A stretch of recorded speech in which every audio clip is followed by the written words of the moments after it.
আসসালামু আলাইকুম। আমি ডাক্তার আশরাফুল হক কথা বলছি বাংলাদেশ আই হসপিটাল এবং ইনস্টিটিউট থেকে। এখন যে বিষয়ে কথা বলবো সেটি আমরা প্রায়ই শুনি, শুষ্ক চোখ। কথা হচ্ছে বর্তমান বিশ্বের কিন্তু প্রায় অধিকাংশ লোকই শুষ্ক চোখ বা ড্রাই আই সমস্যায় ভোগেন। কেন ভোগেন? এর ড্রাই আইয়ের অনেকগুলো কারণ রয়েছে, কিন্তু বর্তমানে কিন্তু আমাদের প্রফেশনাল কাজগুলো অনেক বেড়ে গিয়েছে। আমাদের ল্যাপটপ ব্যবহার করতে হয়, আমাদের স্ক্রিন টাইম বেড়ে গিয়েছে এবং চোখের কাজ অনেক বেড়েছে।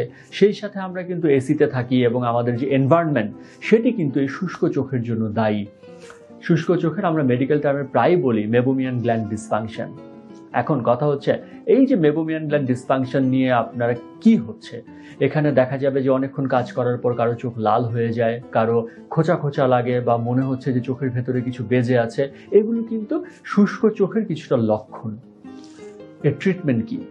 শুষ্ক চোখের জন্য প্রায়ই দেখা যায় যে রোগীরা ডাক্তারের কাছে আসেন এবং আমরা আর্টিফিশিয়াল টিয়ার বা কৃত্রিম চোখের পানি ড্রপ প্রেসক্রাইব করি এবং রোগীরা সেটি দেন। এবং অনেক রোগীকে সেটি কিন্তু হলো বছরের পর বছর ধরে চালাতে হয়।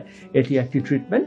কিন্তু সুখবর হচ্ছে বর্তমানে বাংলাদেশে আমরা কিন্তু এই শুষ্ক রোগ বা ড্রাই আইয়ের ট্রিটমেন্ট, যেটাকে বলা হয় লিপিফ্লো এবং লিপিভিউ, এই মেশিনটি কিন্তু বাংলাদেশ আই হসপিটালে অ্যাভেলেবল এবং আমরা কিন্তু ড্রাই আইয়ের ট্রিটমেন্ট করছি।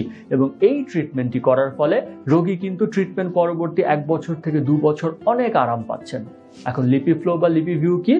একটি হলো চোখের যে বলেছি যে শুষ্ক চোখ, যেখান থেকে আমার চোখের পানিটা আসে, সেই গ্ল্যান্ডগুলো কি কাজ করছে বা সেই গ্ল্যান্ডের পানির নিঃসরণ ক্ষমতা কতটুকু, সেটা আমরা ফার্স্টে পরিমাপ করি এই লিপিভিউ মেশিনটা দেখে।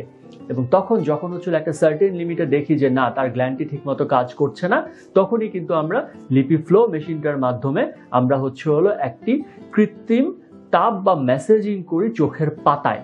এবং তার ফলে কি হয়, যে গ্ল্যান্ড থেকে তার চোখের পানিটি নিঃসরণ হচ্ছে সেটি স্বাভাবিক হয়ে যায়। এবং তখন কিন্তু রোগীকে বছরের পর বছর এই যে কৃত্রিম আর্টিফিশিয়াল টিয়ার দেওয়ার প্রয়োজনীয়তাটা কমে যায় এবং রোগী কিন্তু 1 থেকে 2 বছর, অনেক ক্ষেত্রে কিছু রোগী সারা জীবন বেশ ভালো থাকেন। তাহলে আপনাদের জন্য বলতে চাই যে ড্রাই আইয়ের ট্রিটমেন্ট কিন্তু এখন বাংলাদেশে অ্যাভেলেবল। চোখের চিকিৎসার জন্য আমাদের কিন্তু দেশের বাইরে যাওয়ার দরকার নেই।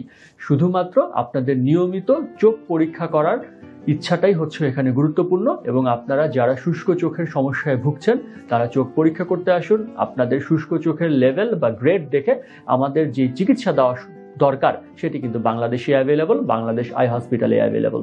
ধন্যবাদ।